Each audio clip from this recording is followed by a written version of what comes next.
Good morning, and welcome to Morning Coffee with Brigid. My name is Brigid Burke, and this is, what are we at now? I woke up at like 5 minutes to 6 today, and good morning, Alex. And I'm just trying to figure out, like, where are we? Today's the 23rd of July. I was like, it's one of those mornings. I do know that we have an astrological aspect where the Sun is opposing Pluto. It's just moved into Leo and it's opposing Pluto. So interesting day of potential challenges here in terms of different things. Good morning, Joanne. I have it's a good rainy morning. Yeah, it's a bit muggy and misty out here again as well. Again, not super hot at the moment. It wasn't super hot yesterday. Yesterday morning I actually went outside and mowed my grass and stuff because I hadn't done it in like almost 3 weeks because of the heat was so bad I couldn't go outside. So now, and of course I had poison ivy on my leg, which is now dry. It's drying up basically. It's not in a state where I can't put a normal shoe and sock over it. So that's good. That's a piece of good news. So I'm like somewhat discombobulated this morning, like had to do some grounding rituals before I could even turn the camera on because I was like, whoa, okay, get your feet on the ground here and get it together a little bit. I did have some really weird dreams last night about, but I don't know. It's like I'm having a hard time remembering exactly. It's like I know certain stuff that happened, and some of the parts that I remember vividly are. I don't really know why they're important. Like there's a book I'm reading right now. It's a fiction book called Horror Movie by Philip Tremblay, and he happens to be he happens to be one of my favorites. And because his style of novel writing, and I want to say by structure, not in terms of necessarily talent, because he's an extraordinarily talented writer. But good morning, Melissa. But this book I'm reading, it's literally about three or four people in the 90s making this horror movie, and then all of them are dead by 2008, and then one guy survives, and anyway, it's interesting. So it's really kind of suspenseful and kind of weird so far. My friend, a friend messaged me last night, and she's like, "Oh, it gets really eerie at one part, but I'm not going to spoil it for you." So anyway, I've been reading this book, and that book appeared in my dream. I was talking to another couple of friends I have who live in Colorado. And my friend's wife was talking to me about reading Head Full of Ghosts, which is the other Philip Tremblay that I really, really like. And that's the one, like the structure of Morrigan timelines and a lot of my other novels is kind of inspired, at least, by the structure that Philip Tremblay uses in his novels. Whether I use it as well or not is a matter of opinion, I guess. But but I really like his, because he kind of puts things, he pieces things together. He doesn't do things in a linear fashion. He'll jump to a scene in the past, then he'll put in notes from something, then he might put in somebody's fake blog post about something, then he'll go back to the present, and then he goes back again. But in any case, my friend's wife was saying to me, when you're done with that book, can I have it? And I was explaining to her that I'd already said I was going to give it to somebody else, but if they didn't want it, I would give it to her. And then I had a later part of the dream. I don't know what was going on, but it was like a man who, I don't know if he was supposed to be like a father type figure or if he was just like a mentor. I don't know what it was. But it was like there was some thing that I had that I wanted to get rid of, and it was like he had taken it and put it in this thing. It seemed to have flowers and other stuff in it, and said, okay, at this moment you take it out, and you it was like some kind of ritual or some ritualistic thing I was going to do to get rid of this thing, whatever it was. But it was in some other kind of a weird context. So anyway, I woke up from that dream, and then it was like, oh, I better get up and do my live stream. So yeah, it's a bit of a discombobulated morning right now. So what I thought I might do today is just do some readings. We could just go through and just see what comes up for everybody today. The decks I have pulled out, as always, I have the Osho Zen Tarot. Excuse me. Good morning, Sam. And I do have Cartouche out. And I also have the Black Moon Astrology cards in front of me. I have Barbara Walker's Tarot as well. I don't know. I might use that if I feel like it. But the thing is, I did, of course, I just did one quick reading for myself before I started. And there's my little cough again. And the card that I got that was interesting that I ended up looking at, because I'm getting it a lot lately, is the Beyond Judgment card, or Beyond Illusion card, which is actually the Judgment card. And so it was one of those cards that, yes, I know what the card Judgment means and what it's about. It's usually about awakening to something. Sometimes it can be a rebirth or a resurrection of something. Now, one thing that I haven't really been talking about, because I really hadn't been paying attention to it, as of August the 5th, we move into Mercury retrograde. And so we are definitely into the pre-shadow period. Now, if you have strong Mercury in your chart, Mercury retrograde can have an effect on you from pre-shadow all the way to post-shadow. And I happen to have very strong Mercury in my chart. Mine happens to be in the 10th house, which is, but the thing about Mercury retrograde is that it allows you to circle back around and revisit things that you didn't do right the first time. I feel like I've got this hoarse throat. Okay. I don't know. I don't know if that's somebody. I don't know if that's somebody trying to talk through me, but I've got this. It's probably just me waking up and having this. Trying to clear everything up. But I looked up the meaning of the Beyond Illusion card. I grabbed the book, and but this is interesting what it says. And I'll just read it to you. This is the only distinction between the dream and the real. Reality allows you to doubt, and the dream does not allow you to doubt. To me, the capacity to doubt is one of the greatest blessings to humanity. Religions have been enemies because they've been cutting the roots of doubt, and there's a reason why they have been doing that. They want people to believe in certain illusions that they have been preaching. Why have people like the Gautama Buddha have been very insistent that the whole existence, except your witnessing self, except your awareness, is just ephemeral, made of the same stuff as dreams are made of? They are not saying the trees are not there. They are not saying these pillars are not there. Don't misunderstand because of the word illusion. It's been translated as illusion, but illusion is not the right word. Illusion does not exist. Reality exists. Maya is just in between. It almost exists. As far as day-to-day activities are concerned, it can be taken as reality. Only in the ultimate sense, from the peak of your illumination, it becomes unreal and illusory. Okay? And it says, and the meaning of it is not to look outside for what's real, but to look within. When we focus on externals, we get caught up in judgments. This is good, this is bad, I want this, I don't want that. The judgments keep us trapped in our illusions, our sleepiness, our old habits and patterns. Drop the opinionated mind and move inside. There you can relax into your own deepest truth, where the difference between dreams and reality is already known. Okay, so that's an interesting take on it, because a lot of times one of the things we talk about here is the idea that self-doubt, we tend to look at self-doubt as a negative. And I would counter that sometimes it can be. If you really are trying to work towards something, I think there is a certain amount of dream work that needs to be involved, or basically moving into a space where you feel that you can, that the sky is the limit in terms of what you can do. I think everybody needs to at least start at that place. I think the problem is that when we have a new vision or a new idea, we begin at a place where we already start piling the doubt on. Now, that said, you do have to balance what you want to do. If you have an idea, you say, oh, I want to do this thing and this thing and this thing. Okay, but then you also want to think about not doubting yourself, but saying, well, what are the steps I need to take to get there? I also feel like self-doubt is something that may creep in at periods of time when we feel like, when we are on track, when we're on a timetable, when we say, oh, okay, here's my project plan, right? Those of you who are planners, those of you who are earth signs, especially, like if you're, I used to be a project manager among my other roles and duties, and I've taken project management training.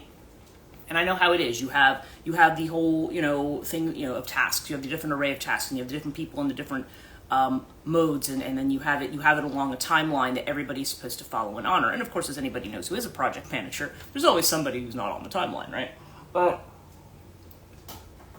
when you're project managing your own stuff, well, one thing we tend to do is we often will take on too many things at once because we're enthusiastic. Yeah, I can do it all, and I can do it all in a week. Reminded me of a boss I had once. When I was first hired at Fairleigh Dickinson, they had a university librarian there, Dr. Markham. I think he's retired and moved somewhere since then. as to use the Southern phrase, bless his heart. He's because he was such a nice guy with such big ideas, but he really didn't know how to put any of them into to practice. And so he hired me as an archivist, and because we were on the board of trustees of this library cooperative, and I had to leave because we couldn't have two people from the same institution on. That was fine with me. I mean, he said, "Oh, you could stay on." I was like, "No, you can stay on. I don't need to drive to Philadelphia 4 times a year." But he was he had stayed. He had. I remember when he hired me. I remember him calling me to go down to his office, and he's like, "Okay," he's like, "I really want to build a digital repository. So can we do that by next week?" And I'm like, "No, we can't do that by next week. What are you talking about?" It was kind of funny. I mean, his enthusiasm for doing it and feeling like, if I think we can do it, we can cut corners somehow and make this happen. I said, "No, we have to." Yeah, I know, you're Joanne's laughing. It's like, I'm like, "No, here's all the steps that are going to be involved, and we're going to have to give ourselves at least a full year to really get going. We don't have the equipment. We don't have the CMS. We don't have, there's a lot of things we don't have. We still have to decide on the CMS. We have to work with IT on what the CMS is. Like, there was all this stuff that we had to do. And he just wanted to bypass all the steps. Just like when he wanted grant funding, he wanted to bypass the Grants and Special Projects Office. And I'm like, well, you can't bypass them because they're the official, it has to go through them, you know? It was this eagerness. I think it's kind of a good illustration of that. It's like, I have a dream of what I want to do. And honestly, it wasn't an outrageous dream for a university. I mean, it's something a university should have. But it was just the way in which he wanted to go about it was not really very grounded in reality. And that becomes the same thing, I think, for a lot of our dreams, is that we make it over. Okay, we start, we have an idea, we brainstorm an idea, and then we get into this place where we start thinking about, then we start getting, I think it's more of the what if mode. Okay, but what if I do this and this happens? Okay, but what if I do this and this happens? Or I've known people who are creatives who will say, who are extremely proficient in what they do, produce gorgeous work, but will be like, oh, but I can't deal with the accounting and the marketing and this and that, and so I can't do it. You know, they immediately shoot it down because the details seem like something that's too hard, right? And they just want to be in a space where they can create. Well, the key is not to say, if we look at it from that perspective, the doubt actually comes in and kills the thing because not because that person is incapable of doing it, but because they're not figuring out what the reality is. And to be honest, it depends on the situation, and it also may depend on you and your personality. I have worked with people who want to plan everything right to the hilt. In other words, I want every plan, every outlet, like literally we cannot begin anything until we have planned every aspect of this, and we're going to spend months and months planning. The problem with spending months and months, from my perspective, as you can see, I'm not one of those people. I mean, yes, I like to have a plan, but then you will literally never start anything. And sometimes, in this particular case, these were projects that really needed to get done. Like, they needed to be done within, like there's something that required high priority, immediate action. And it's like, oh, well, maybe we'll think about that in a year after we've looked at all of the angles and all of the options and waited on to me, that's just procrastinating. You know what I mean? Yeah. And it's, and I'm like, that doesn't, sometimes you just have to take the leap and just say, you know what? I have a rough plan. I have an outline, and I'm just going to go for it. I'm just going to go in, and if I make a mistake, then I make a mistake. Now, again, it depends on what the stakes are. You'd be surprised. The people who I run into who are Virgos are usually the ones who want to have every step planned. Like that. I happen to be Taurus. So Virgo and I definitely understand each other when it comes to projects, because it's like, yes, we're both very grounded, very practical. Like, okay, here's all the things we need to think about in order to do the things that we need to do. On the other hand, but for me, I'm like, at some point when we have a pretty clear idea of what we're doing, if we know we have the money to do what we want to do, and that's a problem for a lot of people too. It's just kind of like, sometimes people say, well, I don't want to invest any money. because they're convinced that, say, if they start a business and they spend some of their own money, you're a Virgo rising. Yeah, it's interesting. People I've worked with are all Virgo. The one last person I worked for when I wasn't the boss was a Virgo. Actually, she and I worked really well together because we both saw everything kind of the same way. But I have also worked with other Virgos who were just, I mean, literally obstructionist to the point that, and really, I think in the case of that particular individual, they just didn't know what the heck they were doing. And this was kind of a way of, gaslighting everybody into thinking that, oh, no, we can't do anything. And some people who I used to work with years ago, let's just say between, like 2001, actually even a little before that, and let's say 2005, anybody who was a coworker of mine then will know exactly who I'm talking about, but I'm not going to name any names because this person caused a huge uproar in the place where we worked. So anyway, we'll leave that alone. But then again, the last boss that I actually had at FDU, who is like one of the nicest people I've ever met. She's really great. She's Aquarian though. And we used to, my other coworker and I, she was a Taurus, and we used to refer to her as having Aquarian management style because she would be really into like, right, we want to implement these new ACRL standards, we want to put this in, we want to do that, and she was getting into all this stuff. And we had all these meetings, we had assessment meetings, and we had 5-year plan meetings, and we had and yeah, I understand, at the upper levels of admin, that's all normal stuff. But I find it all dead boring. But that is something that people do. And I know there's a lot of people who are very numbers obsessed, and I don't think numbers are, I mean, they're important to a point. I think particularly with education, they have gotten to a point where numbers now define people, okay? They now define, the students are all about what their test scores are, and there's all this, standardized testing has taken a level of importance that it does not deserve to have. It's a really good episode, by the way, if you want to see the problem with standardized testing summed up really, really well. If you watch Last Week Tonight with John Oliver, and I know the new episodes are on HBO and they don't release them to YouTube until late or whatever. I won't go anywhere. I won't go there. My undergrad is education. Yeah, I mean, I worked in education for years. I still do, actually. I mean, I still do teach at a university. It's just right now it's summer and we're off. But but looking at what happens in K-12, at least in terms of the USA, K-12 education, and the kinds of things that I saw just as a professor, as an administrator, and then what was told to me by people in the support centers and things like that. Hence, I switched. Yeah, that's why I don't know if I've told you guys about that. I probably have. So I'm sorry if I'm repeating myself, but I am actually, one of my goals right now, and something I'll probably be spending some time on this week. I mean, just a quick promo. If you're in the New Jersey area, and I know I talk a lot about my work that I'm going to be doing in the Milford store, but I am doing a Reiki 1 class on Sunday, the 28th, I guess that is, of July. Yeah. Is it Sunday? Yeah, because I think Saturday I'm doing a cookie cutter. Yeah. I'm doing a Rahani session. And I say Rahani, I mean, it's just a free information session for people where I'm also just going to do a quick, I call it a sample, because it's not the same as doing an individual Rahani session, but at least putting the Rahani out there for a group, which you can do. So I'm going to be doing that. That's a free thing I'm doing, not this Saturday, but next Saturday. Well, actually, no, it is this Saturday now because we're at the 23rd. I don't even know what day it is.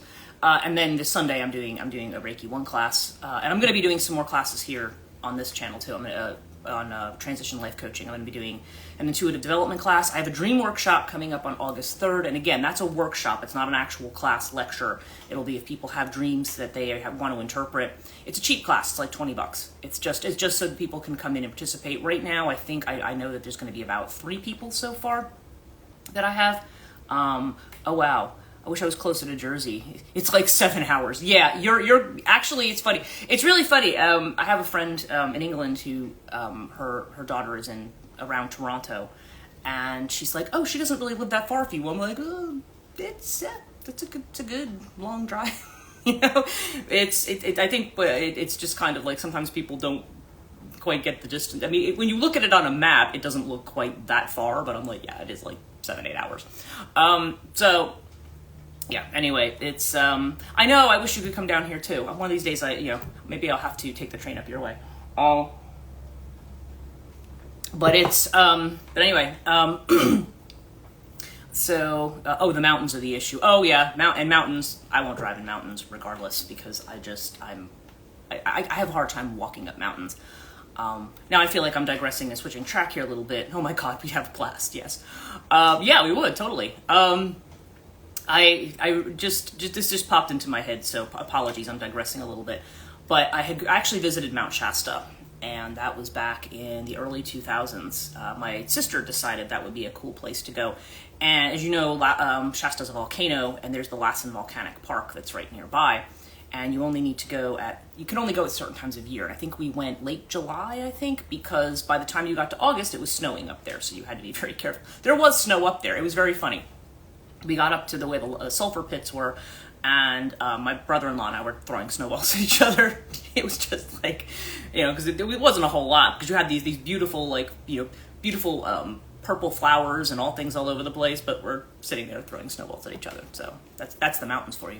I think the mountains are beautiful, but when we had to walk across on that road to get up to there, you're literally walking on this ledge where there's a drop, there's no barrier, and you're just looking down like 14,000 feet. And I'm sorry, that just freaks me the you-know-what out.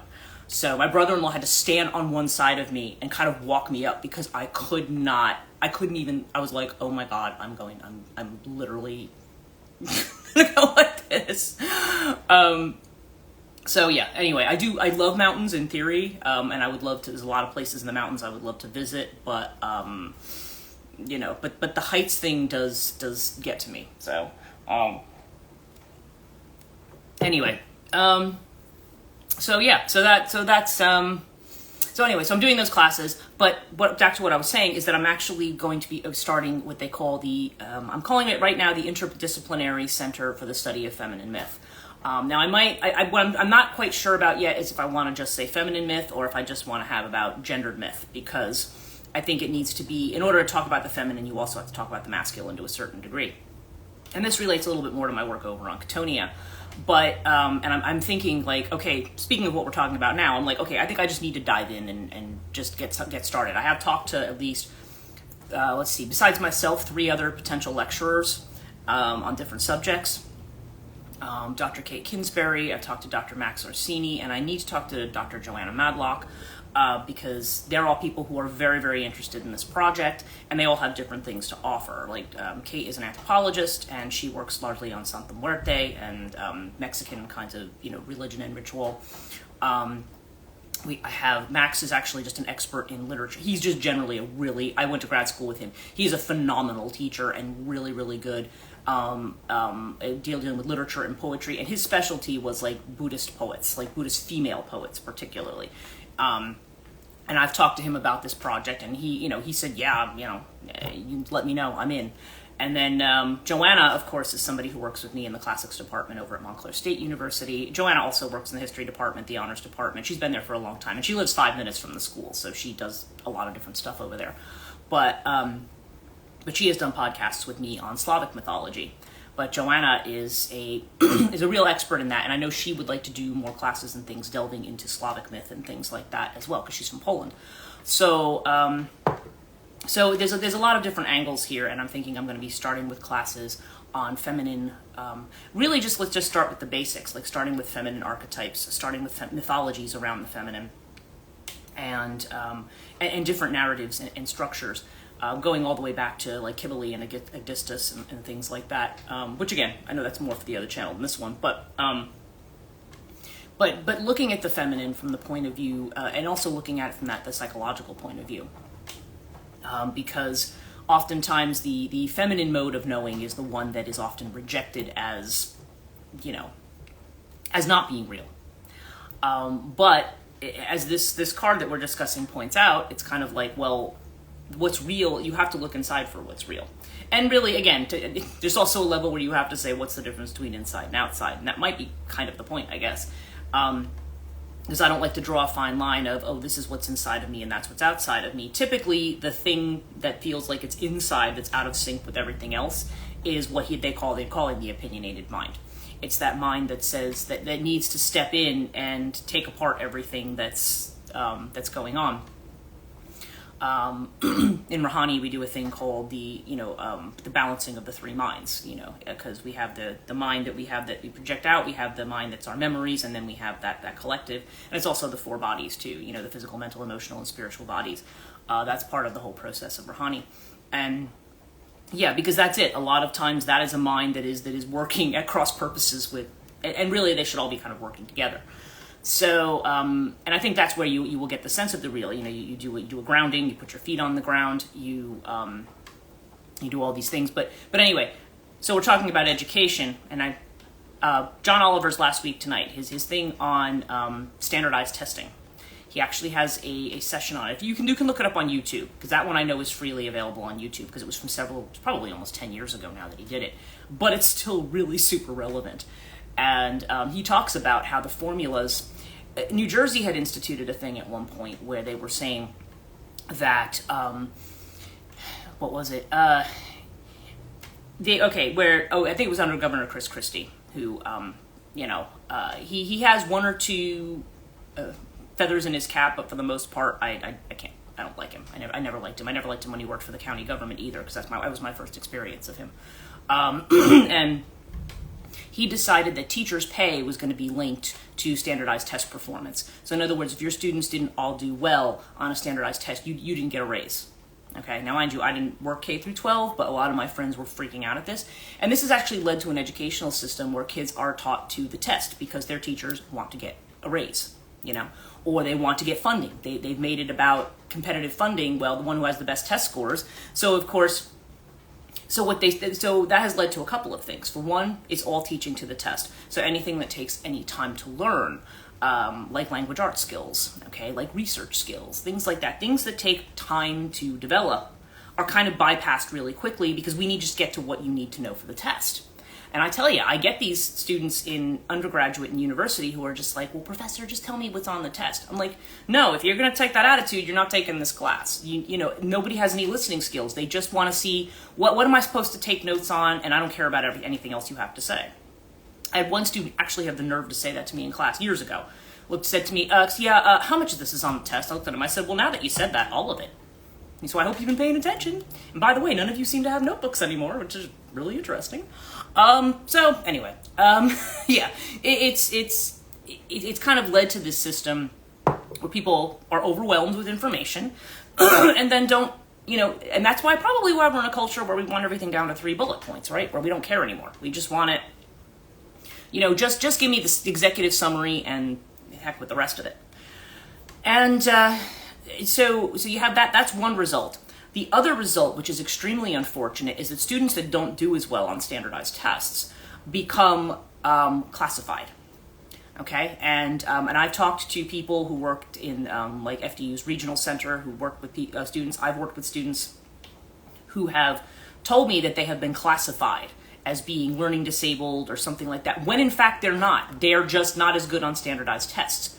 When I look at their work, I'm like, there's nothing in your work that suggests to me that you have any kind of learning disability. And look, I get it. I'm not a professional who decides those things. But what I know about the definitions of those things, I'm like, you're putting a lot of stuff in that category that to me is just normal developmental stuff. And then what happens, but the reason they're doing it is what I have a problem with. It's so, if they can classify a student who doesn't do as well as learning disabled, then they can pull them out and they have like a different standard. So for instance, a lot of these students have never written a term paper. Okay, they get into college having written, I wrote 2 paragraphs and they told me that was good enough. That isn't going to cut it in a university environment. You have to be able to write a 5 to 7 page paper or more with references. And especially in the humanities, you need to be able to do that. And they have no understanding of how to do that. And I'm like, okay, all of our improved education. I've sat, you're talking about education. I've sat at the union meet dinners with other people who work in education. They're like, oh, no, all of this is good. It's so much better for the students. And I'm like, really? Tell me how. My daughter just went through that. She's an Aspie. Yeah. Yeah. Oh, okay. Yeah. Well, and it's interesting because people who have that, what your daughter has, the Asperger's, or that's what they call it. I wish they had a better word for it, honestly. But It was a lot of those students I've met. They are extraordinarily bright students. They're just, one girl I worked with in the library. She was always just like, she talked a lot, but she was incredibly intelligent, and she told me that I knew that there was some kind of a diagnosis there, but she also said to me, she says, well, I'm trying to hide it because I don't want anybody, I don't want to be, she didn't want to have that classification because she was afraid it was going to hold her back. So she said she'd fought to really hide it from other people. And that's a problem too. I've also heard that from other parents whose children were kind of put in this category, and she's like, I don't want my kid in that category because now my kid's not going to get the same education as everybody else because they're not going to meet the numbers. And that's the problem I have. It's all become a numbers game because now it's all those numbers are now tied to performance. Just like what happened, and I hate to say it, this happened during the Obama administration. But they made this decision that universities, again, the amount of government funding that universities were getting were going to be tied to return on investment. So how many of your graduates actually get jobs? How many of your graduates do this and that? And maybe from some people on the surface, that sounds like a great idea. It's not, because that's not what university is supposed to be about. It's not VOTech, okay? That's a place where you're supposed to go to learn how to critically think, learn how, better communication skills, writing, thinking about things, exploring subjects that you might not get to explore otherwise.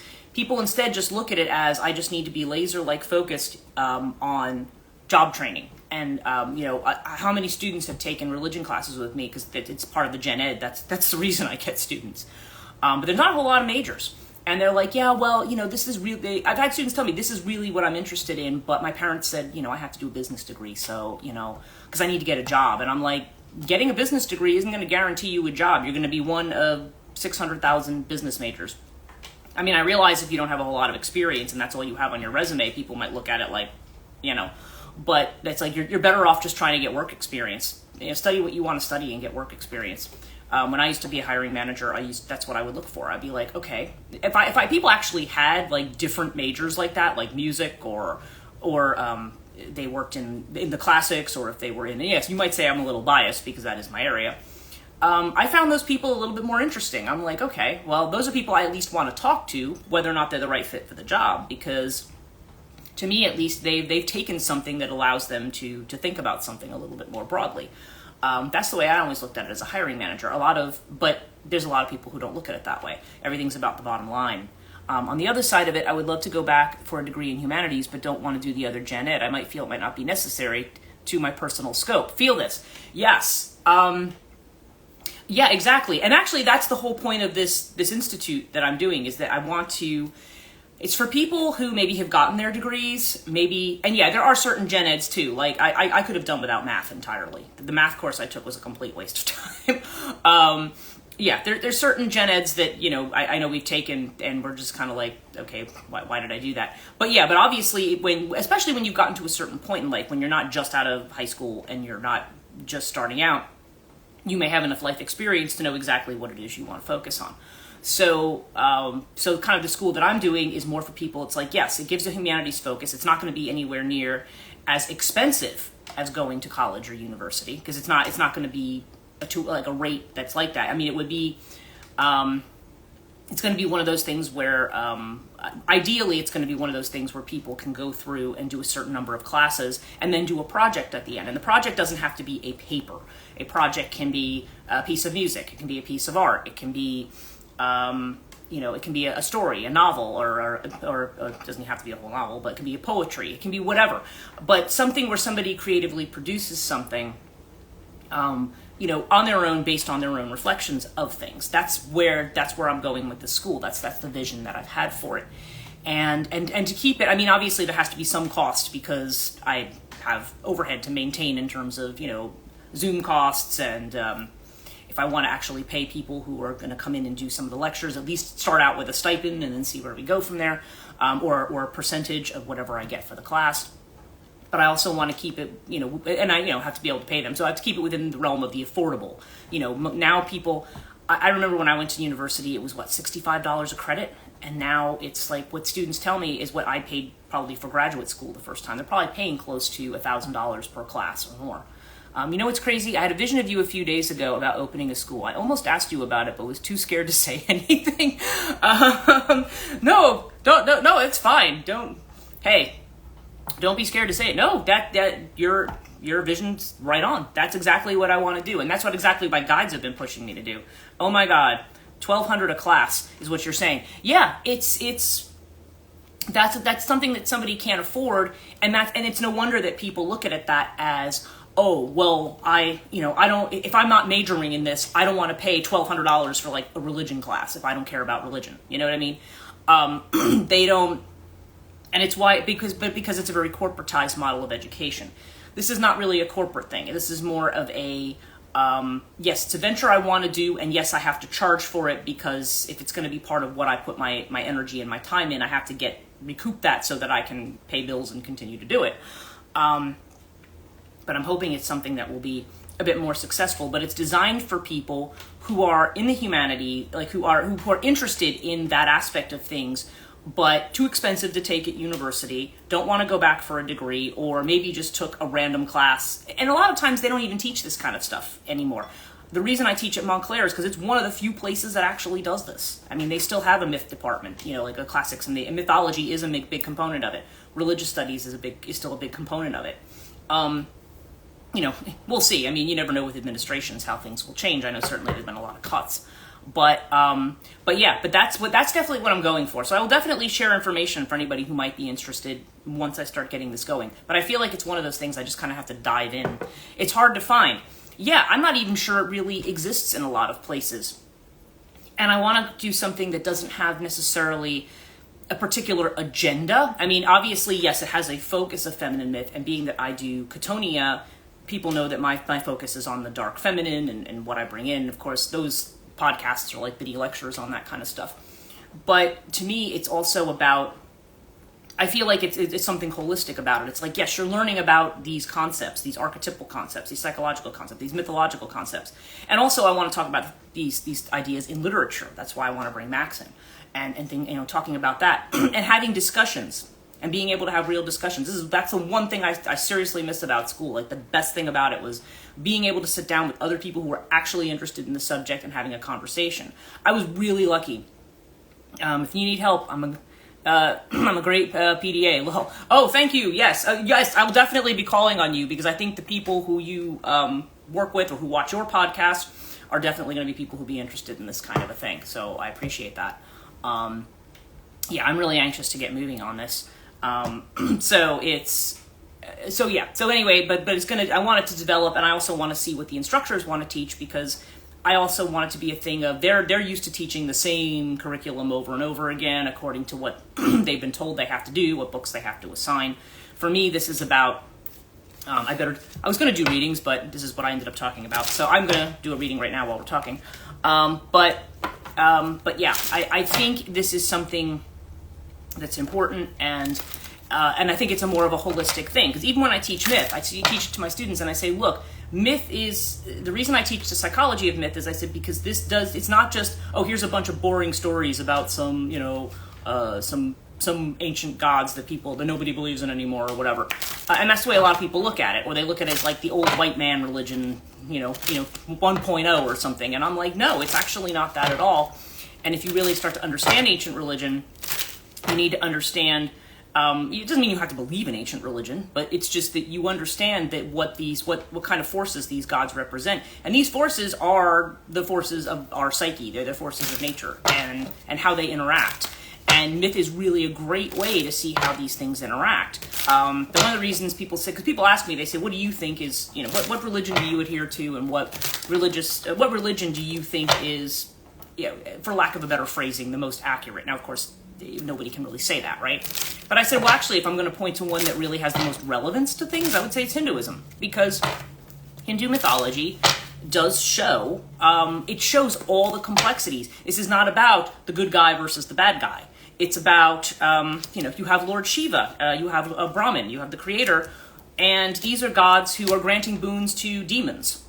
And you say, well, or what they call demons, they're not really the same thing. They're more just very materially focused. They're asuras. They're very materially focused beings who don't necessarily start out evil, but then they can become, once they start to get power, once they actually start to acquire things, then they start to want more and more and more of it. Okay, so it's that in that sense, it's quote unquote demonic, right? But and then when they get too much power, then they try to stamp the gods out, and then that's when usually the Devi comes in. The Tara alone has 21 aspects. Oh yeah, Parvati. How many aspects does Parvati have? And then Hindu Tara, of course, is different from Buddhist Tara, and well, they're related, but they're different. And Hindu Tara is just astonishing. I mean, there's a lot to it, and I think that's confusing to a lot of people because they're thinking of the one God model, and I'm like, well, no, these are all interactions of the psyche. So in other words, there's somebody who works these Asuras who work very hard to gain something. And then they're granted by a Shiva or Brahmin, oh yes, okay, you can have this boon that nobody can kill you unless you're standing on one leg and jumping up and down at sunset, like, you know, whatever weird thing that they have, or they can only be killed by a woman or this or that. And then eventually when they become a problem, then that Vishnu comes in and somehow manages to meet that condition and kill off the Ashura, and then we start the cycle again. So it's just like, yeah, I mean, but when you read the stories, it's like that's just kind of what it is. And the thing that actually ends up defeating, but it's this interaction. It's not just like, oh, these are the good guys, these are the bad guys. And sometimes they even try to couch it that way, but that's not really how it goes. A goddess like Durga is, she's always portrayed as this very benign thing, but she literally exists just to like, she's all battle oriented. She just exists to be a warrior, really. And so do the Shaktis. They exist to fight against these kind of forces because they're the forces of reality. So it's really, anyway, God, we're already at 11 minutes. Same with Kali. Well, Kali is a manifestation of Parvati or Shakti. She is the destructive aspect. And Kali is part of the 10 Mahavidyas, which are the 10 forms that Shakti expands into. Including, Kali, Chamunda, Chinnamasta, let me think, Lalita, Tripura Sundari, where are one? That's Sadashi, she's the same one. Kamala, weirdly enough. Tara is another one. Bhuvaneshwari. Anyway, it doesn't matter. I wanna do our reading because we're almost at quarter past. So, what is our first card for today? Trust. Okay. And what was I just talking about? Sometimes you start with a loose plan and you just go for it. You don't overplan, you don't overthink, right? You just do it. The inner feeling of which we're unaware. Okay, we have the slowing down card. Now, this card is like the Knight of Pentacles. So if we think about Knight of Pentacles energy, just started a class from Frances Billinghurst on Kali. Oh, okay, interesting. Yeah, there's so much to learn. In fact, I've got to get my Kali podcast back up. That's one of the ones I took down to edit. So. I've been involved with Kali since I think 2002. Although I kind of move in and out what I do with that because sometimes Kali, like when I was in my K2 phase, Kali was very appropriate to the stuff I was doing. Maybe what I'm doing now, I don't know, appropriate. She pops in when she's needed, basically. But yeah, I do have a Kali altar over here that I keep as well as the others. But anyway. Slowing down. So what we're doing here is we are slowing down is just this idea that things move slowly. Okay, Knight of Pentacles is the one knight who sits on the horse, and it's the one that's not in motion. It's not moving, right? So we have this inner feeling of which we're unaware, where we are slowing down. We have to wait and see, and because we are slowing down. I think that's part of the problem, is that the reality is that if we are slowing down, we want to jump into something, but we can't say, I'm going to do it all at once. We have to recognize, part of the reality is recognizing what our limitations are. And the limitations don't necessarily have to be financial, or it just could be something that has to be done a different way or worked around, but we also have to recognize what we're actually capable of, like we may decide things at a high intensity moment, but when we're not in that moment, then we kind of realize like, oh crud, did I overcommit myself? That kind of a thing. But the external feeling of which we're aware, here we have with this guy again, the Nine of Cups, this quote unquote laziness card. Also reflect what you were talking about regarding Mercury retrograde shadow period. Yeah, right. A good point. Yes, right. The slowing down may be that we're slowing down, right? Things are starting to slow down. So things that maybe were moving very quickly now maybe going, checks out. Yeah, that things might be starting to slow down. So this is kind of telling, but externally there's this feeling that we feel like we need to get going with something, right? We need to get going. And, so there's this feeling that we need to get going. So right now, we have the adventure card, okay? That you're going on an adventure. So to me, that having it right underneath trust suggests to me that, this is a point of view that you need to take. It's kind of like where you're going on an adventure. And certainly, if we're going to go back to the Mercury retrograde thing, that's certainly going to take you on an adventure, because the way that you think things are going to turn out, that's a period of time, especially when things don't go the way that you think. And a lot of times the one thing I will say for Mercury retrograde, because this time I'm not traveling during it, but oftentimes, unfortunately, I've been stuck traveling during Mercury retrograde for whatever reason. Or I'll make a plan and I go, oh, crud, why did I pick for that period of time? But you just find that you get to a point where you know that you expect that not everything's going to go as you think it's going to. So you just kind of you develop a level of patience of saying, okay, well, this is where I'm trying to get to. And I just kind of got to go along with the program. Like, whatever's going to happen, whatever walls I hit, okay, well, maybe I'm going to have to wait. Maybe there's other things I can do while I wait, or other things I can at least think about. But maybe just recognizing that there's not a whole, it's an adventure. You're not really sure where you're going to be from day to day, but that's part of the fun, right? And then we have the Hermit card, the aloneness card, as the outcome. So again, there's this idea of us being a light unto ourselves. So, okay, I think just to kind of put this together with everything else we've been talking about today, when we feel called to share that light with other people, okay, we have to recognize all of the factors that are going on around us. Like I said, retrograde certainly being one of them, but we may be slowing down for other reasons as well. And I think overall, in general, we have to recognize that maybe the idea is that we don't want to hurry through things. We're always kind of inclined, like when we decide we want to do something, we have to do it now. Kind of like I was talking about with my university director years ago. Sometimes it's like, okay, there's a certain amount of planning it out, and then there's a certain amount of, okay, I have enough and I'm ready to jump in. Okay? And maybe, I don't know, maybe this is aimed at me particularly, like, hey, maybe you're stalling on this thing, like maybe you're stalling on this school thing and you need to get going.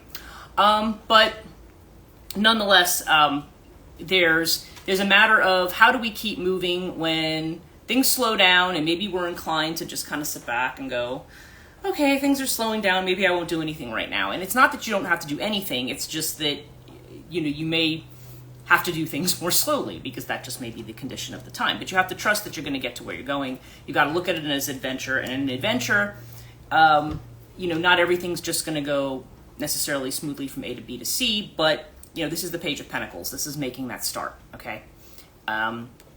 Making that start, laying the foundation, doing the groundwork. I relate as well. You're on point.